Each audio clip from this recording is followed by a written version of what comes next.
Damn, that sounds good in the headphones. That is real Metallica, back when they used to be a metal band with Seek and Destroy. Still a metal band. I mean, all metal bands write ABC books for kids. Sure they do. They sure do. All right, before we get into the ABCs of Metallica. Yeah. Metallica and co-manager joining a multi-million-dollar venture buying song catalogs and other intellectual property. Okay. Metallica and longtime co-manager Cliff Bernstein, who else did he manage at one time? Dokken? Yep. Did he? Are among the parties involved in an intellectual property acquisition venture that is being headed up by former longtime Morgan Stanley investment banker Paul Donahue. Okay. Two sources to the situation confirmed. The source emphasizes that the venture, which is called World Wired Music IP Fund, and will have resources in the $300 to $500 million range. Jesus. Is not being led by the group or Bernstein, even though World Wired is the name of the band's most recent tour. Okay. Although they are among the parties involved in it, which sources said also include former Fender president, COO Matt Janupal. Oh, Matt Janupal's involved. Yes. And former Sony ATV co-president Rick Krim. The venture will include song catalogs as part of its portfolio, which one source said is likely to include, but not to be limited to, classic rock catalogs. Okay. The other involved parties were unclear, but a source said that meaningful resources are behind it. The source could not be clearly identified which other types of intellectual property assets the new venture will focus on. Representatives from Metallica, Bernstein, and Q Prime Artist Management and Donahue declined or did not immediately respond to requests for comment. Why do I think that Lars got a long overdue text from Brian Tatler this week? Hey, buddy, how are you? Would you like to buy our catalog? You know what'd be a good one for you, Lars? Diamond Head. Exactly. That'd be a great one for you to buy, and I'll sell it to you for just $50 million. Sure. Donahue was with Morgan Stanley for 32 years and was head of its equity capital markets in the Americas from 2006 until May of this year. Right. Where he was one of the Wall Street's top IPO bankers. He remains a special advisor to the company. He also has ownership stake in Fender's guitars and has been acquainted with Metallica and Q Prime executives since the mid-90s. He is an advisory board member of the band's All Within My Hands charitable organization and has been a board member of the music industry's charitable organizations, the T.J. Martell Foundation, since 2003.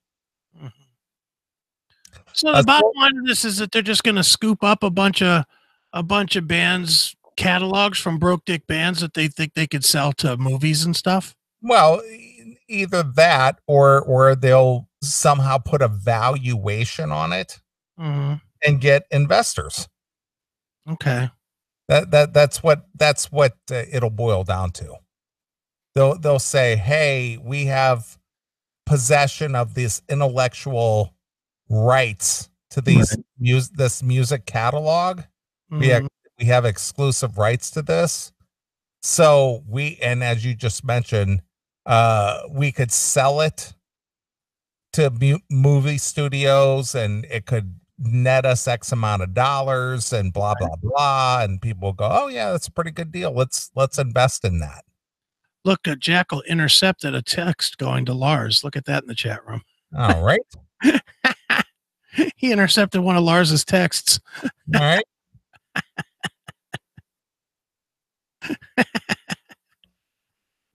All right. I see that. That's funny. Call me. Too funny. Mm-hmm. So that's what it boils down to. It doesn't necessarily mean that there's immediate value in this. It just means that there's potential to do something with this. And people will go, oh, well, I'll gamble on the potential. Yeah. Tim James is polishing up his catalog right now. I'll take $500, guys. Yeah, I mean, well, I'm going to use a current example. Okay. Rat, the whole Geico commercial. Mm-hmm. That is being played pretty regularly. Right.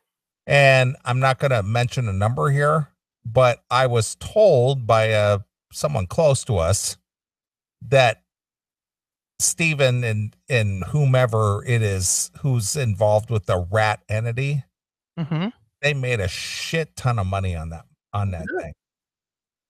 That's good. For a 30-second commercial. Yeah. They made a shit ton of money. I heard upwards of $300. A source stressed that the venture was not directly inspired by the startup Hypnosis songs, which has spent over, drumroll please, $1 billion buying up hit songwriter and producer catalogs in just 2 years.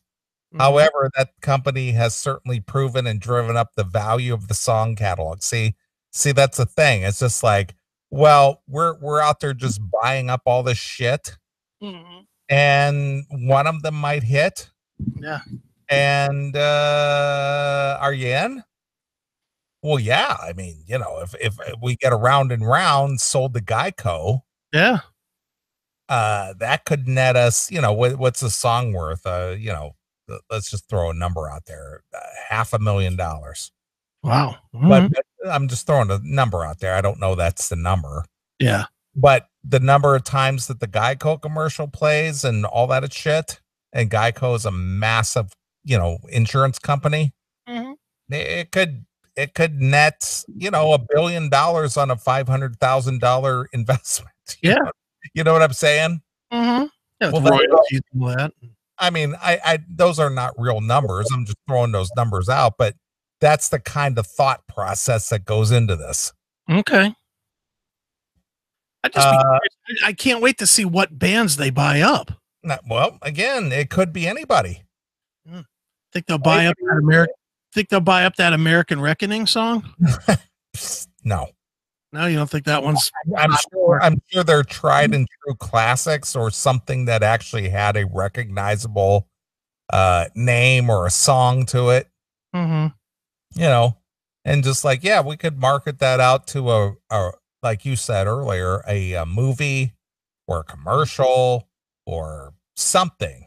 And some big corporation might buy it just for the use and go, yeah, that's worth the, X amount of dollars to us. But then when we play it again and again and again on our commercial loop, or it gets played in a movie theater, I don't know how relevant that is right now with the COVID, or if it gets played on Netflix or Amazon Prime or whatever, we get all the residuals.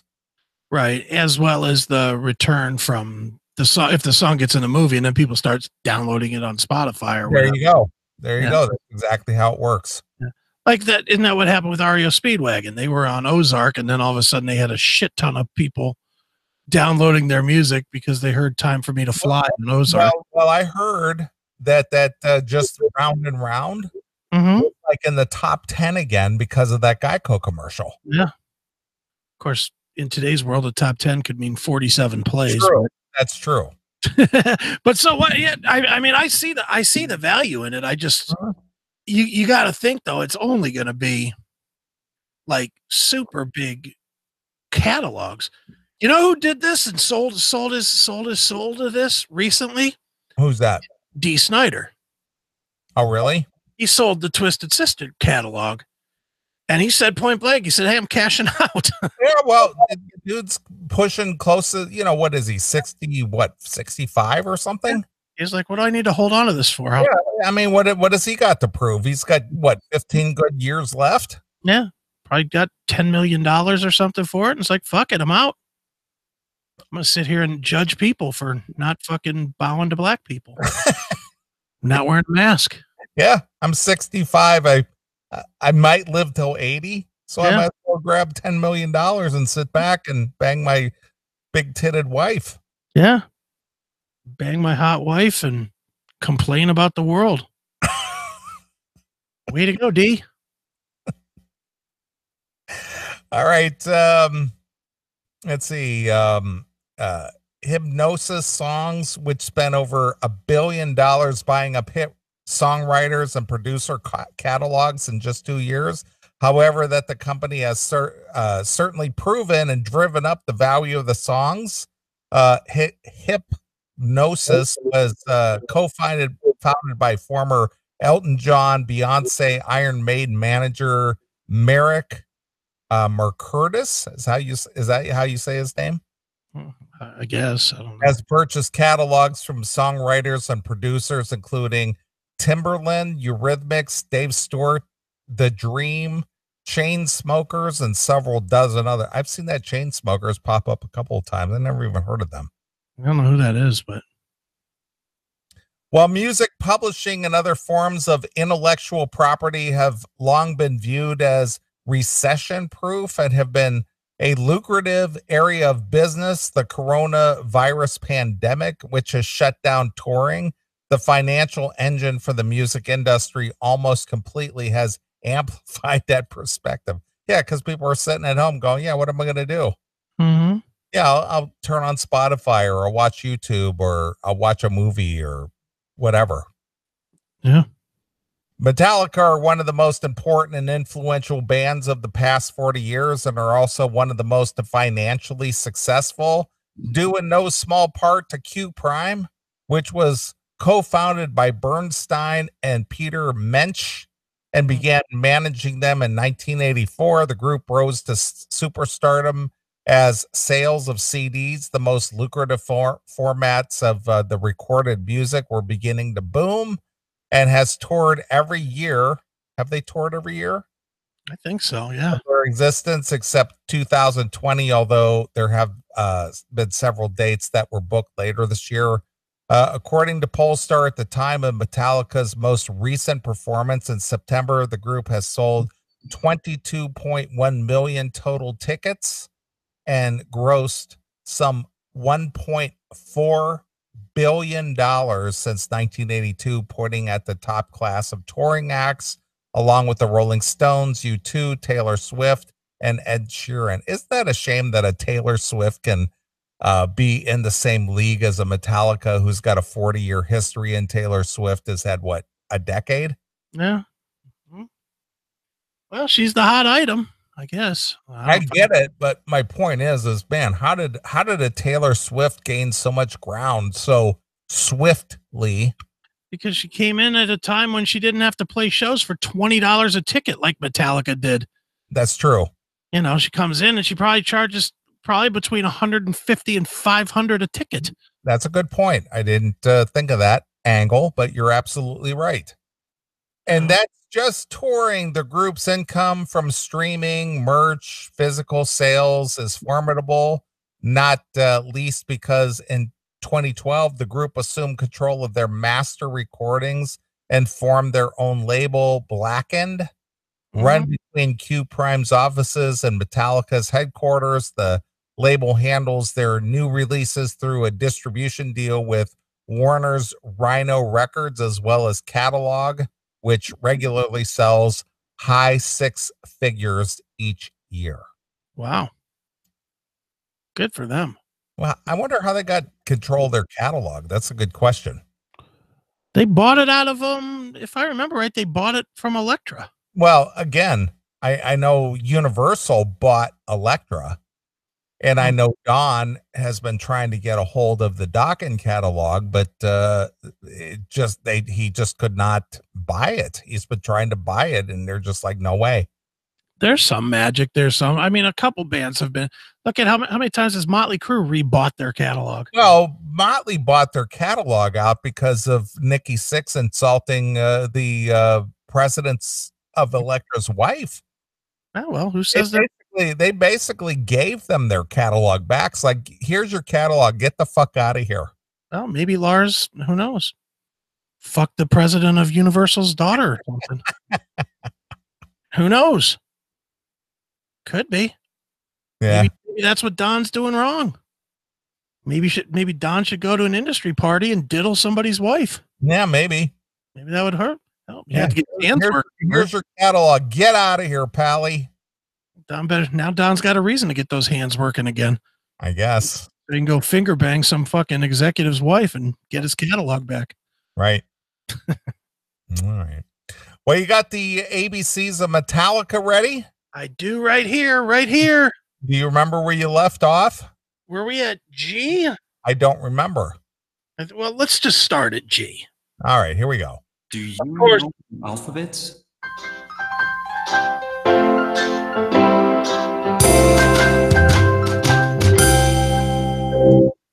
A, B, C, D, E, F, G, H, I, J, K, L. It's the ABCs of Metallica, a learning time for the children listening to the CMS. And here's your professor of heavy metal phonics, Chris Aiken. Yeah.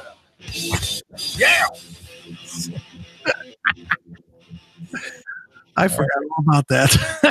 All right, Miss Booksy, take it away. All right.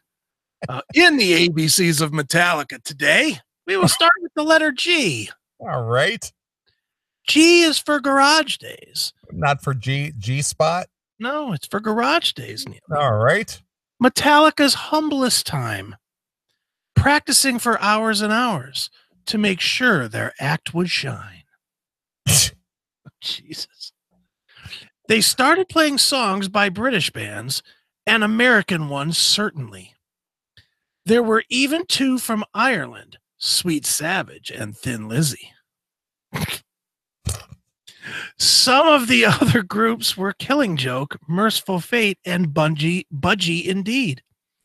Queen, Bob Seger, Anti-Nowhere League, and Nick Cave and the Bad Seeds. Anti-Nowhere League? Yeah. They added that in there? Yeah, of course.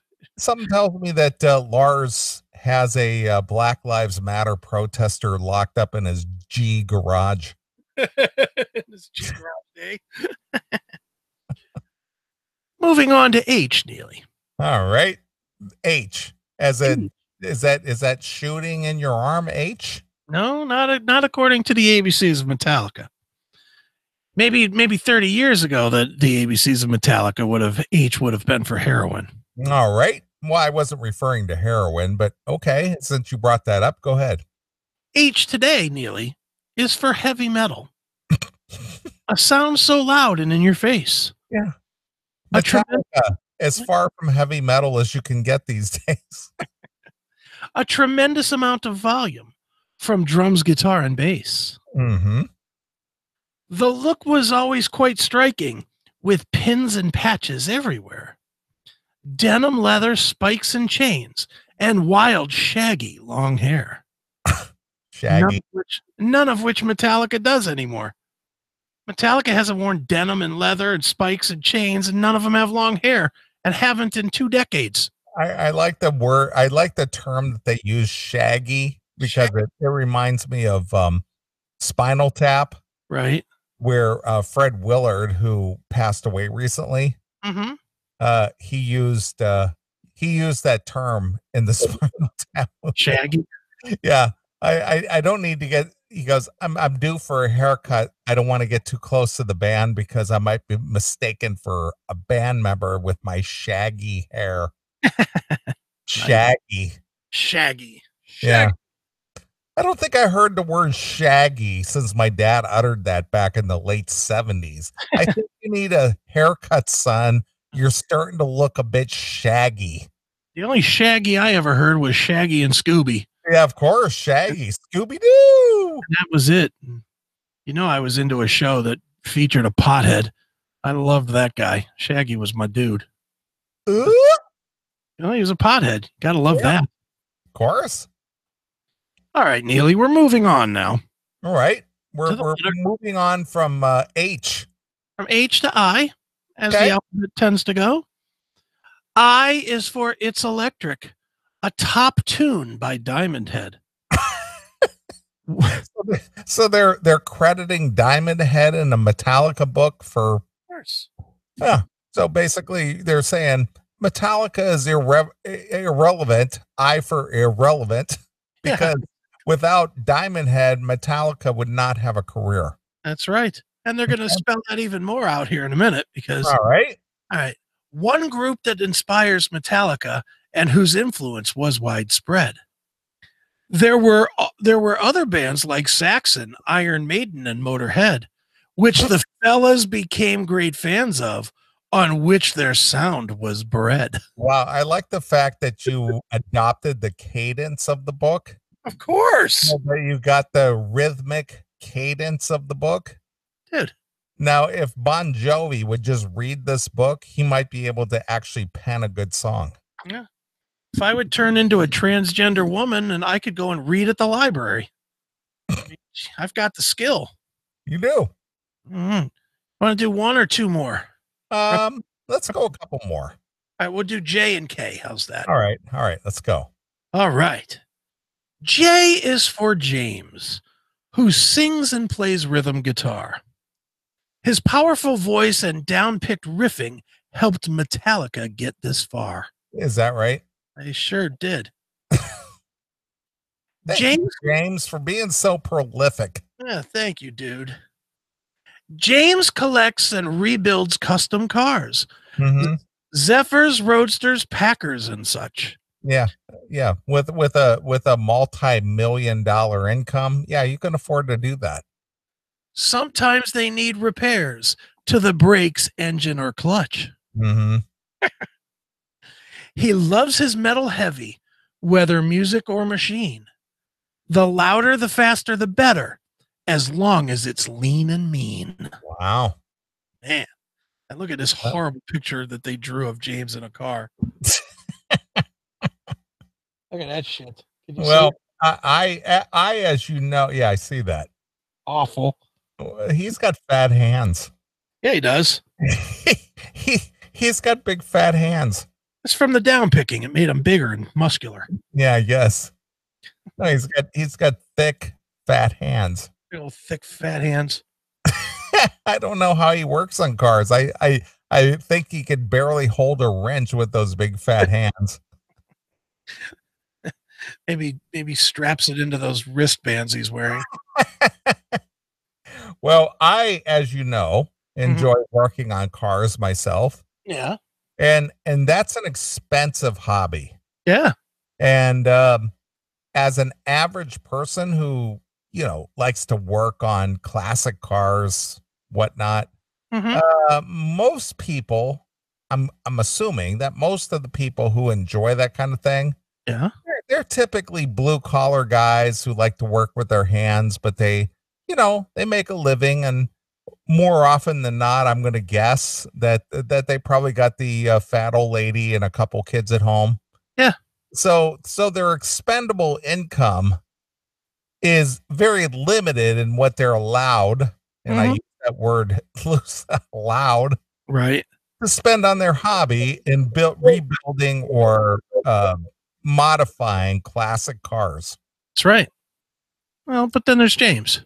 Yeah, but then there's James, who's got multi-millions of dollars, and he can go out there and tinker around if he'd like. Works on cars when he's not building tables. Exactly. Mm-hmm. Because I am the table, by the way. He is the table. He is the table. Certainly is. All right. All right, Neely. And finally today, in our reading of the ABCs of Metallica, we come to K. K is for Kirk, who shreds on lead guitar. Does he? Lightning fast with mind-bending solos. He sometimes uses a whammy bar. Wow. Well, I want to fact check that. Does Kirk use a whammy bar? He does sometimes, yeah. All right, I'm just asking the question. Yeah, and some of those King Nothing, especially, I know in King Nothing that solo is wow, wow, wow, wow, wow. But does he have the George Lynch whammy neck? That I don't know. I doubt. You're talking about from the doc and video? Of course. I doubt he has that. The whammy neck. The whammy neck. The spinning it around. Woo! Yeah. If you want to come home from the concert, you want to spin the guitar around your neck? Yeah. The George Lynch GoPro guitar. That's right. Nice. All right, let's go. That's it? No, I'm got more to read here. All right, good. Kirk loves catching massive waves, although he never boasts. He's also thrilled by scary stuff like vampires, zombies, and ghosts. Ooh. He started in a band called Exodus before joining Lars and James in their little band named Metallica. The music world was never the same. Ooh. Blech. He's a game changer. He sure is. I think we'll leave it there for now. I wasn't aware that Kirk was part of Exodus. Yeah, at the beginning. All right, I'm just asking the question. Yeah, he was at the very beginning. Oh, I learned something new from the ABCs of Metallica. There you go. So there it is. It's the ABCs of Metallica, available now, only $19. What a bag of shit. What is wrong with those guys? Well, they probably made a few bucks off of it, and they don't really care what was in it. Yeah, they probably never looked at it. They probably gave it to their kids and thought, that's probably cool dad material there. James probably gave that to his kid and was like coolest dad in the room for a minute. Yeah, look at me. I got a book. I got a book about me. Yeah. Although even that, I would imagine that's probably not even that cool for Metallica. There's a million books written on those guys. Yeah. Well, look at me. I'm a cartoon figure. Yeah, exactly. Well, there it is. Metallica, sold out and proud of it. All right. Well, getting back to something more important. Mm-hmm. So have you been sipping the red breasts? I had 2 glasses tonight. Oh, a whole 2 tumblers? Yeah, 2 tumblers. All right. And it's a nice taste. It's a very nice blender, nice taste.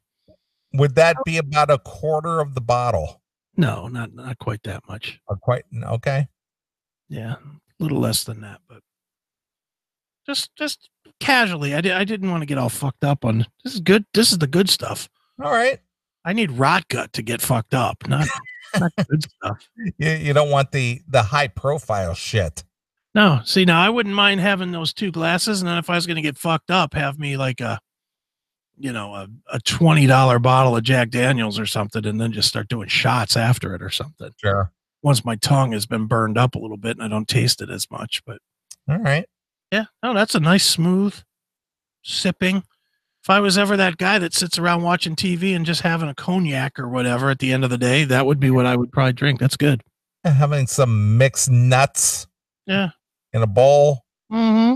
Sipping your whiskey, watching a tune or watching a movie. Watching a movie, smoking a cigar. There you go. Yeah. Enjoying life. Yeah. And not having a wife bitch at you for drinking your fine whiskey and smoking up the place and eating nuts. Those were for the kids. You know what? Just not having the wife anymore, I would drink castor oil and fucking cut one finger off every time. I was going to pack the kids' lunch with those mixed nuts. Yeah. But you ate them all, and you're getting drunk on whiskey. Yeah. How dare you? How dare you spend $18 whole on a case of beer? Yeah. What's wrong with you? Don't you know we need that for fucking construction paper for the kids' project? Dude, just talking about this, just puts me like in a horrific mood. I'm just like, fuck. Yeah, it's awful. This is what I lived my entire years of life to hear you bitch at me for drinking a little bit of whiskey and having a few mixed nuts because you were saving them for the kids' lunch. Marriage is absolutely miserable. I don't know why people continue to, and I made them a huge mistake too. I did it. We didn't know any better back then. Yeah, but I certainly knew better somewhere in the fucking quarter century that I hung around doing it. Yeah, but when you bang out some kids, it's a little bit different. Yeah, I don't know. If I had it to do all over again, I'd have fucking paid alimony payments. I'd have been more than happy to pay 10, 15 years worth of fucking child support. That would have been a hell of a lot better. Right. But whatever, we live, we learn. All right. Well, let's get out of here. I'm going to let you pick a Metallica song. All right. I have Metallica open here. Okay. So, why don't you take us out with something that's kind of relevant or something that's relatable? All right.